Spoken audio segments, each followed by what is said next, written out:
sabihin ko, pero sa ngayon, ito muna yung mga sasaluhin nila.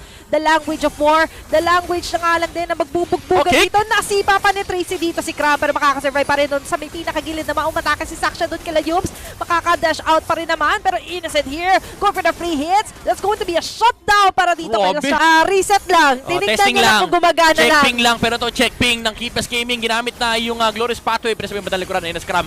Binabatukan dito si Tracy at pati na rin si Bilexy, pero napagkakaroon ng reload ng Netherrealm. Actually, ang KBG, pero tutumba pa rin naman si Tracy, naabante na ang SRG. Kasama nila si Innocent, napakataba nung Natan.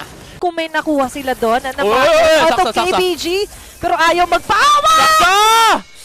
By the way, ng Selangor Red Giants, at ngayon, may round 2 na naman sa pagpasok ni Bisita. At nandito nga lang din nilatag ng Girls Pathway, pero mukhang pathway to success yata ito ng SRG dahil tuloy-tuloy ang bakbakan, tuloy-tuloy ang free dito nila Innocent. Even Yums getting a kill.